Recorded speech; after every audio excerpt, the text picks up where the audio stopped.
Faltan 13 minutos para las 6 de la tarde y en CNN Chile estamos en contacto a esta hora a través de la radio y también a través de nuestras pantallas con la ministra de la Mujer y Equidad de Género, Antonia Orellana. Ministra, gracias por este contacto. Muy buenas tardes. A ustedes, muy buenas tardes también. Ministra, veníamos conversando sobre lo que va a pasar mañana, que es un día sábado y que este sábado es 8 de marzo, Día Internacional de la Mujer, y está convocada una marcha que espera sea más multitudinaria que los años anteriores, precisamente porque cae un día sábado. ¿Usted va a participar en la marcha? No, tenemos una actividad con el presidente a las 9 y la marcha está convocada a las 10. Sé que vamos a hacer los poderes, pero de todas formas justo estaba hablando con el delegado presidencial metropolitano, revisando porque hay muchas convocatorias también locales, porque no todo el mundo puede venir hasta el centro. Así que ahí nos las vamos a arreglar para participar en alguna de las muchas actividades que hay convocadas. Bueno, las demandas van teniendo distintas evoluciones, sin embargo, esta es una época en que muchas de las demandas antiguas ya tienen un correlato en la ley, pero siguen otras que tal vez también están en peligro. ¿Cómo ve usted este 8M y cuáles, diría, son los avances de este gobierno feminista que desde las coordinadoras han sido críticos? En primer lugar, yo creo que esa es una tensión que siempre existe entre los movimientos sociales y los gobiernos. Yo vengo de uno también y por eso entiendo que esa tensión es precisamente la que nos permite debatir y avanzar. Respecto de lo que hemos podido avanzar en el gobierno, creo que es importante destacar que en cuanto a las medidas que son de corte de gestión, es decir, que no dependen del Congreso, hemos ido avanzando y en las del Congreso hemos buscado llegar a los acuerdos que se requieren. Así es como hemos, por el lado de la gestión, abierto 24 centros de atención especializada en todo el país, homologando lo que había porque antes había zonas enteras del país que no tenían atención especializada para casos complejos de violencia de género, por ejemplo, o extendimos el 4 a 7, que es un programa muy querido, pero aún muy pequeñito, esperemos ampliarlo con la ley Chile Cuida, a través de mejor eficacia presupuestaria y aumentos de fondos para que también funcione en enero y febrero. Y en cuanto a la legislación, pese a que el gobierno no tiene mayoría en el Congreso, hemos aprobado 2 leyes sin votos en contra. Sí, eso la ley de responsabilidad parental, más conocida como ley Papito Corazón, que tuvo aprobación unánime en ambas cámaras, y la ley de reparación a víctimas de femicidio y sus familias, que sí tuvo abstenciones, pero no votitos en contra, y de hecho logramos convencer a los diputados republicanos que querían llevarla al Tribunal Constitucional, y hoy esa ley ya le ha entregado pensiones de apoyo a niños víctimas del femicidio de su madre, casos ocurridos desde el 2010.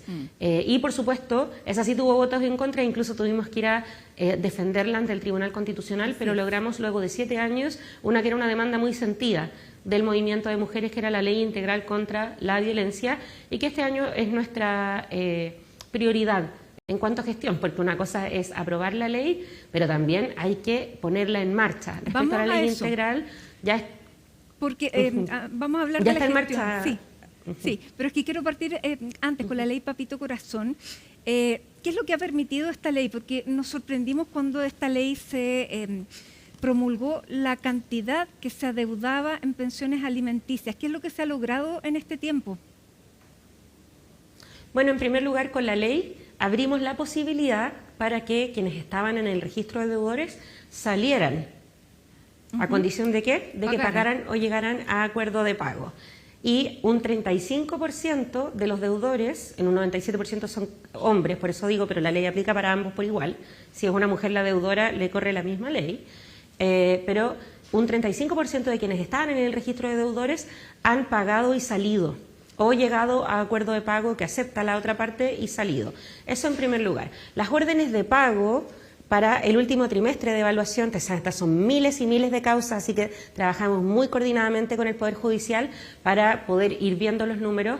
El último trimestre de reporte teníamos órdenes de pago por 1.300.000 millones de pesos y ya estaban de ese 1 billón 300.000 millones de pesos, al menos 600 millones de pesos en los bolsillos de niños y niñas. Son alrededor de 60.000 causas en las que ese traspaso se ha hecho. El promedio de los recursos traspasados ronda los 2 o 3 millones y bueno, el principal uso ha sido el de los fondos de AFP. Quiero destacar también, y aquí hago una invitación, que no es tan conocida, esta medida que tomamos, pero que habla de modernización, de cruzar datos para hacerle menos papeleo a las personas, que es que el año 2023 juntamos el registro social de hogares con el registro de deudores. Y eso quiere decir que hoy el Estado, a la hora de asignar un subsidio, de asignar la Junaed, sabe que en esa casa hay un niño que no está recibiendo lo que necesita. Y eso ha conducido al cambio de tramo de cerca de 60.000 familias también. Ahora, pese al cruce de datos, ministra, ahí. Y a propósito de la gestión, pese a este cruce de datos, la Contraloría General de la República el 27 de febrero saca un informe que señala que el 70% de los municipios del país entregaron licencias de conducir a deudores de pensiones de alimentos. ¿Cómo se fiscaliza eso? Porque son licencias que no debieran haberse cursado.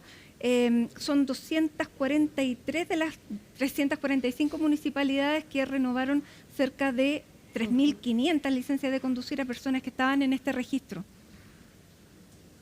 Así es. Bueno, primero quiero hacer una nota al pie. Cuando esta ley se aprobó en el gobierno anterior, pero fue la ministra Salaquet quien ahí la lideró, estábamos en proceso de pandemia, como podrás recordar, y por lo tanto esta ley no tuvo recursos asociados, por ejemplo, para capacitación. Nos tocó a nosotras ponerla en marcha sin recursos el año 2022 y pese a eso hemos ido logrando, sin recursos tampoco para la tecnología de la información, porque había que crear un sistema informático con el registro civil y el Poder Judicial, pero se logró y también tuvimos mucha voluntad, por ejemplo, de la Asociación de Bancos e Instituciones Financieras.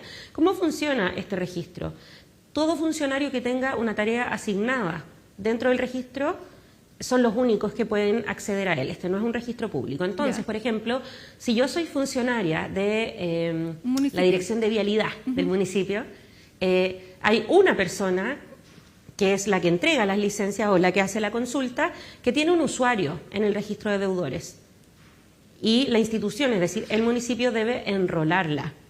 Ya, es solo una persona porque no queremos que esa información ande dando vuelta, porque también están los sufrimientos de los niños ahí. Claro, entonces son datos muy reservados. Pasa por entonces llega usuario, solicita licencia y el procedimiento que debe adoptar el funcionario es consultar al registro antes de renovarle la licencia. ¿Ya? Nosotras le hemos pedido más datos a la Contraloría. Por supuesto, a nosotras no nos corresponde el rol fiscalizador, pero sí seguir apoyando en la implementación. Claro. Y ya le hemos ofrecido a la presidenta de la Asociación Chilena de Municipios, la alcaldesa de Quintana Normal, Karina Delfino, que estamos a disposición para seguir capacitando a funcionarios. Hay municipios como el de Cerro Navia o el de Puente Alto que han establecido un protocolo en el que dicen el 1, 2, 3 y el 1 a la hora de solicitar una licencia de conducir es revisar el registro, pero estamos a disposición a través de nuestro departamento de estudios y capacitación sin dejar de decir que es deber de todos mantener observancia de la ley. Ahora, los municipios no están exentos de eso. Claro, esta disposición está en la ley que crea el Registro Nacional de Deudores. No está especificada en la ley llamada Papito Corazón. ¿Qué otras restricciones tienen las personas que están en esta lista? Porque en la lista Papito Corazón, o sea, en la ley Papito Corazón se hace hincapié en el tema de los fondos previsionales, pero la lista de deudores pareciera que tiene otras restricciones y lo vimos aquí con el tema de las licencias. ¿Quiénes más debieran consultar a la hora de pedir un documento?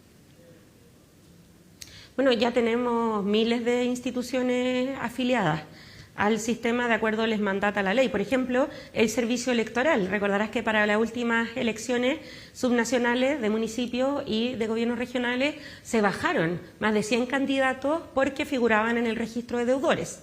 Tenemos pendiente en el Congreso que avance el proyecto de ley que está en la Comisión de Constitución, que homologa esto a parlamentarios y candidatos a presidente. Eso sí, porque si asumimos que es inaceptable para el gobierno local, no entiendo por qué es aceptable para el gobierno regional. Claro. El proyecto está presentado y con urgencia.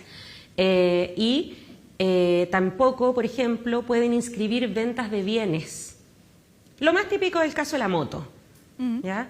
Y quiero aprovechar de recordar, porque esto no es muy conocido, que el Código Civil establece un plazo de 3 años para poder impugnar una inscripción fraudulenta, lo que se conoce como el testaferro, ¿cierto? Claro, o es decir, que a veces se traspasan bienes a una persona. Si yo soy la demandante o el hijo demandante, tengo hasta 3 años para impugnar eso. Por ejemplo, una moto. Por ejemplo, en el caso del campo, maquinaria, animales, que son cosas que se tienen que inscribir ante notario. El notario no puede inscribirla a menos que el vendedor, que es el deudor, demuestre que el pago de eso va dirigido a la cuenta del niño o niña que está inscrita en el tribunal. Las notarías también son parte de este sistema.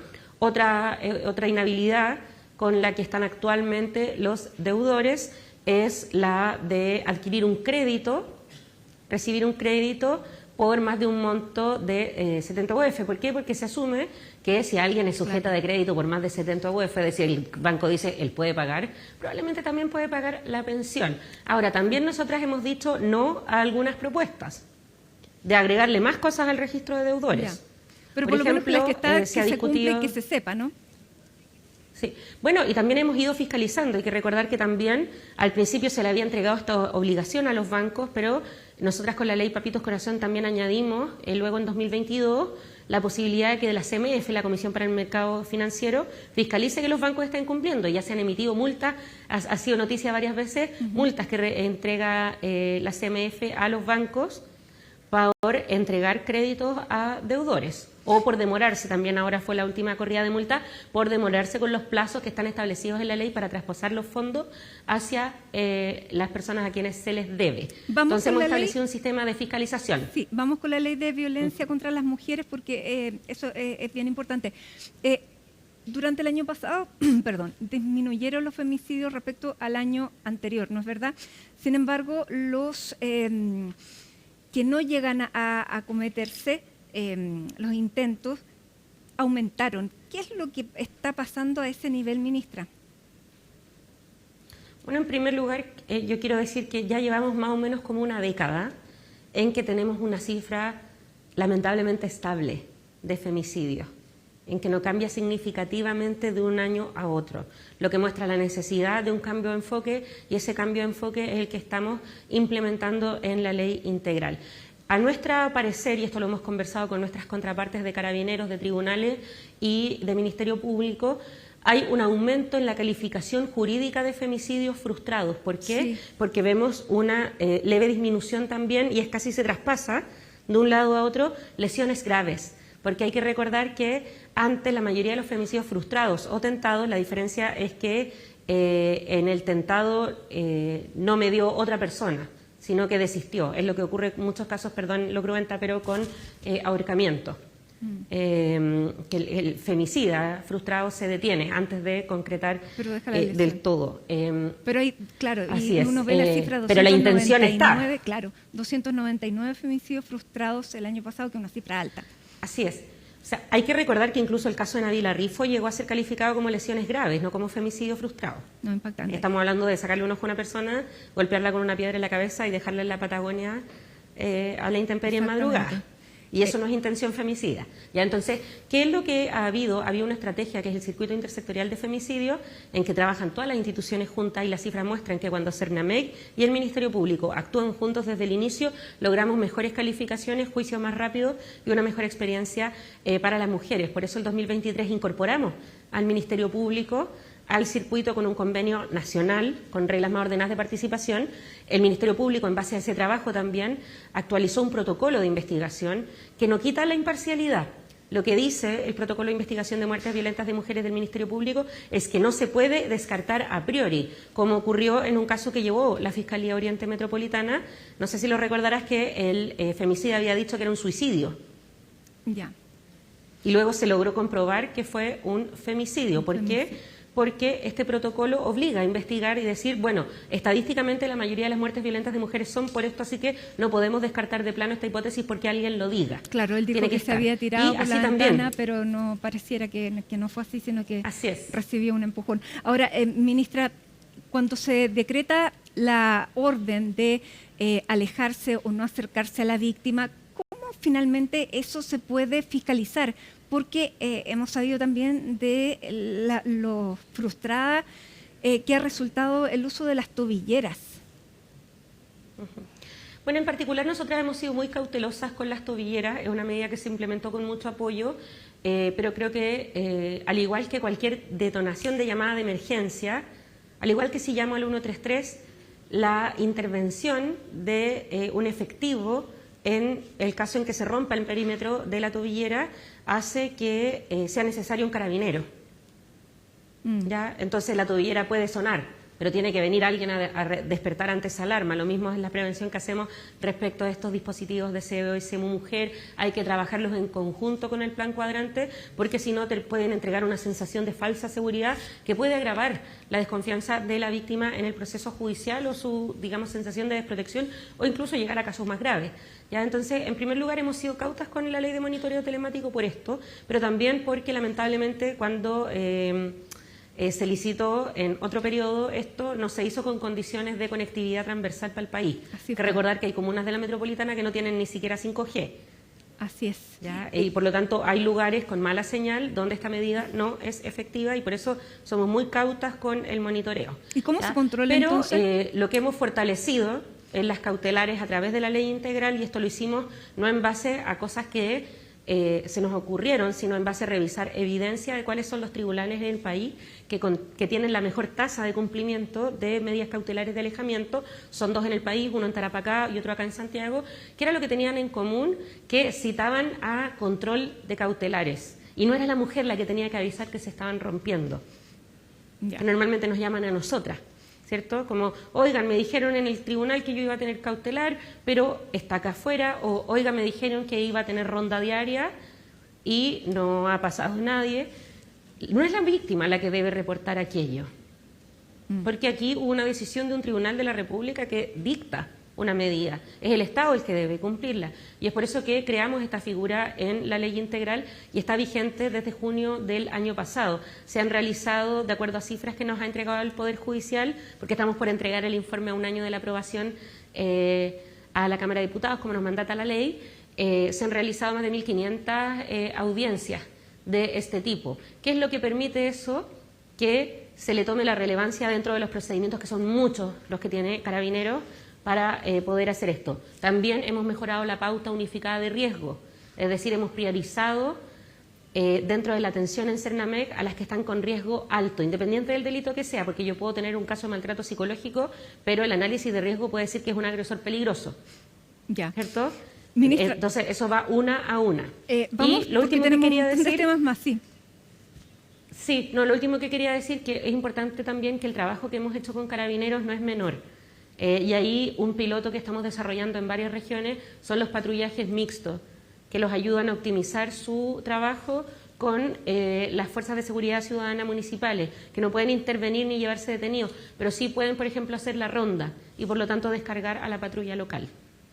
Bien, vamos a distintos temas también, ministra, porque nos quedan varios. Uno es, cuando aparecen cambios siempre hay resistencias.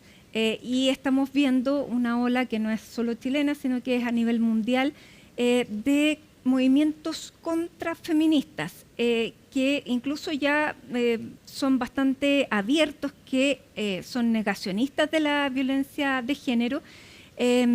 Y hay datos también que demuestran encuestas a nivel global, por ejemplo, la Ipsos, que se realizó a propósito del Día Internacional de la Mujer, revela que el 57% de los jóvenes en Chile, los menores de 24 años, dicen que la discriminación ahora es contra ellos. ¿Cómo se está sintiendo esta lucha contra la ola feminista, que incluso está teniendo también un correlato político? Así es. No voy a decir en qué país, pero se ha habilitado, hay un país de estos en el que se ha habilitado un número de denuncia para denunciar funcionarios públicos que ocupen lenguaje inclusivo. Está En ese sentido, ¿qué es lo que vemos acá en nuestro país? Los jóvenes han crecido con mucha más igualdad. Por ejemplo, chicos que crecieron, que tienen 20 años, que crecieron en los 2000, no vivieron lo que significaban los hijos ilegítimos.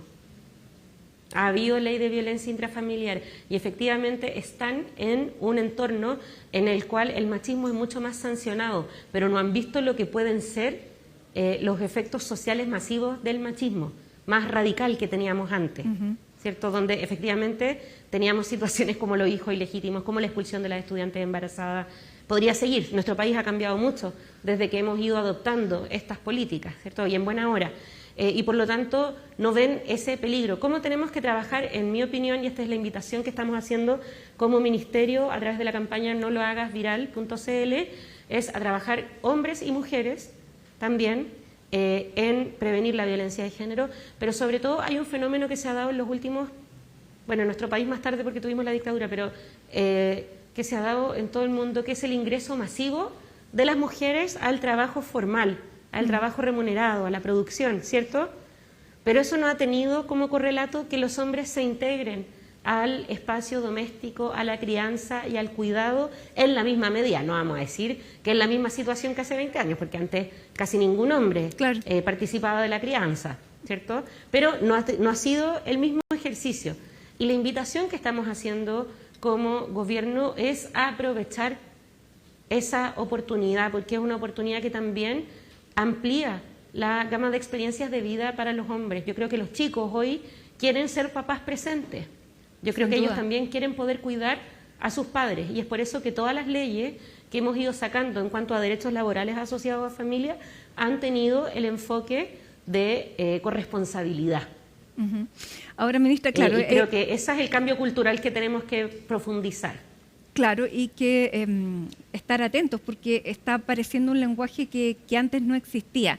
Se vienen las campañas políticas, hay distintas tendencias, y le quería preguntar también por eso, porque en la oposición la candidata, la figura que tiene más adhesiones hoy, Evelyn Matei, que fue ministra del Trabajo y que sacó la... ley de postnatal extendido, y ella ha planteado que tiene también propuestas en materia de mujeres, y ayer en su presentación como candidata decía que ella iba a sacar finalmente esta ley de salacuna universal. ¿Cómo también se enfrentan esas posiciones que van a tener ahora un tinte electoral desde el gobierno? O sea, yo lo veo como una oportunidad. Evelyn Matei no necesita estar en el gobierno para ejercer su liderazgo. El miércoles 12 está citada para discusión en la Comisión de Hacienda del Senado el proyecto de modernización parvularia, que es el componente educativo de la reforma de salacuna, que la reforma del gobierno anterior no contenía y que por eso hubo tanta oposición, porque si yo aumento el derecho a salacuna, hay más niños con derecho a salacuna. Si no tengo jardines disponibles, ¿qué es lo que pasa? Se frustra. ¿Cierto? Un proceso frustrado. Entonces, ¿qué es lo que hicimos como gobierno para destrabar ese legítimo debate que existía entre querer reformar la ley de salacuna versus no hacerlo, considerando que las trabajadoras de la educación parvularia son educadoras, que la salacuna es más que fierro y ladrillo, hay un proceso de desarrollo que ocurre ahí dentro, y de hecho Chile es líder en nuestra región en cuanto al estándar que tiene Junji Integra, ¿cierto? Lo que hemos propuesto es la ley de modernización parvularia, que nos va a permitir abrir más cupos, modernizar el sistema, para así discutir también, que está en la Comisión de Trabajo del Senado. Creo que la candidata está un poco desactualizada el debate legislativo quizá, pero ese proyecto está en la Comisión de Trabajo del Senado. Claro, pero tiene que salir. ¿Qué es lo que pasa? No se pudo discutir porque sí, pues, pero para salir tiene que tener espacio de discusión, pues se trabó la discusión de reforma de pensiones 2 años. Ya, entonces, este si a la año candidata le interesa la agenda de salacuna, démosle. No necesita esperar un año más. Ahora, uno de los temas de preocupación también en la agenda, y ahí me voy al otro lado, de la agenda feminista propiamente tal, es la promesa que se hizo de la despenalización del aborto. Sin embargo, esa probablemente va a ser una promesa que no se va a poder cumplir, no tienen los votos en el Congreso, pero... ¿qué es lo que están planteando ustedes cuando dicen vamos a abrir y vamos a poner la discusión este año? porque así como en nuestro gobierno, a lo largo de los gobiernos desde que volvió la democracia, ha habido muchas mujeres que han estado por la despenalización del aborto y que haya un acceso a salud. Sin embargo, ese debate siempre ha estado vetado. Y el mayor esfuerzo que se hizo, que lo logró la presidenta Bachelet con la ministra y senadora Pascual, fue la despenalización en las 3 causales. Pero el derecho a la salud de las mujeres es más que solamente poder atenderte cuando fuiste violada, cuando estás en riesgo vital o cuando estás en una situación tan compleja como un embarazo inviable. Y nosotros creemos que hay que romper ese veto y hay que debatirlo, al pan pan, vino vino, ¿cierto? Hay personas que están contentas con la legislación actual de nuestro país. Yo creo que esas personas tienen que hablar con las mujeres que las rodean, porque en nuestro país miles de mujeres abortan clandestinamente. Las que tienen recursos, como dijo Elia Molina, las que tienen recursos lo hacen en servicios de salud porque pueden pagar. Las que no, compran por internet, en redes inseguras y a merced de personas que son traficantes en último término. Sin duda. Ahora, ministra, y me voy al a otra de las caras también que tiene el tema del embarazo, porque claramente hay situaciones dramáticas en esto. Y también al otro lado vemos una disminución de la tasa de natalidad que nos va a poner en una situación bien incómoda productivamente a Chile dentro de los próximos años. Hoy las mujeres con el derecho a tener una realización profesional, personal, postergan la edad de embarazo. Sin embargo, no tienen después la posibilidad, por ejemplo, porque no pudieron congelar óvulos. Hay propuestas que indican que se debiera cubrir a través de FONASA el congelamiento de óvulos. ¿Cómo reciben ustedes esa propuesta que es bastante, digamos, avanzada? No pudiéramos decir que es una cosa muy tradicionalista, pero que permitiría a mujeres que tienen más años poder embarazarse con sus óvulos que eran más jóvenes. Así es. Es una propuesta que conocemos, nos la ha hecho la senadora Paulina Núñez. En particular, estos 2 años hemos estado centradas en el análisis para incluir como garantía explícita de salud la endometriosis, que por falta de diagnóstico es una de las principales razones de infertilidad avanzado, digamos, la etapa adulta, porque normalmente se detona durante la adolescencia, pero como no se investiga, se naturalizan los dolores fuertes durante la menstruación y no se detecta a tiempo, no se la trata y luego llegamos a infertilidad. Actualmente estamos en el estudio, se acaba de hacer el costeo, se está realizando actualmente el costeo por académicos de cuánto nos costaría incluir la endometriosis en sus distintas variables para prevenir que llegue, además de prevenir el dolor, digamos, pero también prevenir que llegue a infertilidad. Respecto a la propuesta que hay, a mí me parece que es muy importante y debemos analizarla seriamente, porque también FONASA está en un contexto en que está muy estresado a propósito del traslado masivo de usuarios decepcionados de las ISAPRES que se fueron a la aseguradora pública. Sí. ¿Ya? Y por lo tanto es un tema en el que yo en particular no tengo una diferencia respecto de la meta, pero creo que tenemos que buscar responsablemente cómo integrarla, porque las garantías explícitas de salud hay que cumplirlas, pues necesitan que haya prestadores. No podemos transformar que tampoco sea un negocio. No conozco la propuesta, no conozco la propuesta de la senadora Núñez, pero conozco el proyecto del doctor Fernando Sejes, que es una de las eminencias en materia de ha trabajado en eso también. Claro. Una eminencia que ha aportado mucho al derecho de las mujeres acá en Chile. Sin duda, por eso. Sí. Y él plantea que incluso pudiera ser más económico que financiar los tratamientos de reproducción que sí costea FONASA. Ciertamente hay ahí un examen de costo-oportunidad que hay que debatir con los expertos, en especial en salud reproductiva. Pero creo que la baja en la natalidad, si bien hay un componente de la baja en la natalidad que es netamente porque eliminamos el embarazo, casi el embarazo adolescente, también tenemos cada vez menos, y creo que eso no es para estar triste, es para estar contento. Pero también hay un factor en que las mujeres que antes se embarazaban por primera vez en promedio a los 20, 25 años, hoy están aplazando, como tú bien señalas, hacia los 35. Y efectivamente, bueno, la biología es la biología, hay un conteo, ¿cierto?, de tiempo en ese sentido. Muchas desplazan la maternidad sin tener esa información porque lamentablemente no tenemos tampoco educación sexual integral. Que también saber esas cosas es parte. Pero creo que hay otro factor que es algo en lo que yo creo que también puede haber acuerdo y que tiene que ver con la corresponsabilidad. Miremos el mismo debate respecto a Sala Cuna. ¿Quién paga hoy en Chile el costo de la natalidad? Lo pagamos las mujeres. La generación que está criando actualmente cría mucho más en soledad de lo que la hacían las anteriores generaciones. Tiene horarios más extensos de trabajo, hemos avanzado por eso con las 40 horas, que es una demanda para poder estar más tiempo en familia, pero necesitamos corresponsabilidad social y de género si queremos impulsar por la natalidad. Lo que nosotras creemos es que para poder avanzar en aquello, poder revertir esta tendencia, no podemos retroceder en los derechos de las mujeres que tantas generaciones nos ha costado conseguir, sino que por el contrario tenemos que comprometernos a apoyar procesos tan importantes como la maternidad, hacer que existan los derechos de la paternidad también asociados en el Código del Trabajo y muy importantemente también, porque eso ya se demostró bastante en el debate de la reforma de pensiones, como lo estamos haciendo a través de Chile Cuida, compartir también el trabajo de cuidado. Porque, ojo, al 2050, hasta el momento, y las cifras del censo que van a salir ahora a fines de marzo van a mostrar que esa tendencia sigue, al 2050 la mayoría de la población de Chile van a ser personas mayores que muchas no tienen hijos, o que tienen un hijo, o que tienen hijos que no los quieren cuidar, y que por lo tanto tenemos que crear esa estructura que permita compartir el cuidado, no solamente para que no sea una obligación de las mujeres de la familia, que es lo que normalmente pasa, sino para que esas personas también puedan tener un buen vivir. Entonces, la agenda que propone el gobierno, que es la de corresponsabilidad de género, pero también corresponsabilidad social, porque hay muchas mujeres a las que si yo les digo, bueno, repártase mejor las cosas en la casa, no le estoy diciendo nada, porque no tiene con quién compartir. Esas tareas, son jefas de hogar solas, tenemos que crear también corresponsabilidad social. No podemos cargar solo esto en, ay, que las mujeres están muy ambiciosas y quieren vida profesional.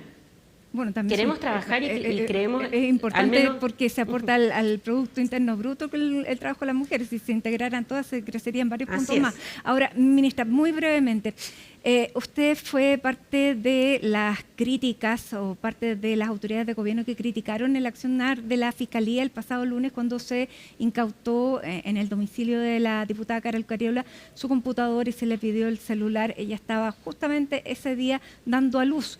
Una coincidencia muy poco feliz, pero que después la Fiscalía dio explicaciones. ¿Le parecieron razonables las explicaciones de la Fiscalía?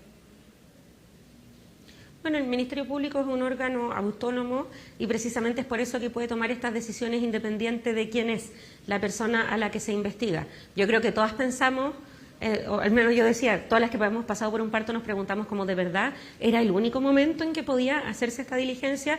El fiscal ha dicho que sí y que además no sabía que la diputada estaba en proceso de parto. Y ahí, como dicen los abogados como los fiscales, a confesión de parte relevo prueba, dice que no sabía que estaba en parto. Ahora, hay una discusión que es más profunda y que no tiene que ver con la diputada Cariola en sí misma y que nosotras queremos también recalcar, porque aquí se nos ha dicho mucho, pero están levantando la voz porque es la diputada Cariola. No es así. Cuando la diputada Flores tuvo problemas médicos graves durante su embarazo, fuimos nosotras desde el Ministerio las que llamamos a no ocupar eso como un elemento de burla.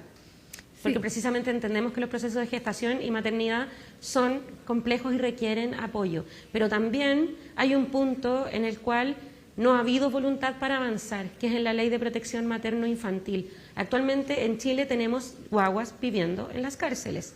Sí. Tenemos embarazadas viviendo en las cárceles. Y hemos propuesto una reforma que nació a propósito de alguien que vivió una situación inaceptable, que fue Lorencia Cayugán, que tuvo que parir engrillada. Hemos propuesto que a las mujeres, que por supuesto no todos los delitos, pero delitos que permiten cumplimiento alternativo de pena, las que están embarazadas y las que tienen hijos menores de 2 años puedan realizar cumplimiento alternativo de pena fuera de la prisión.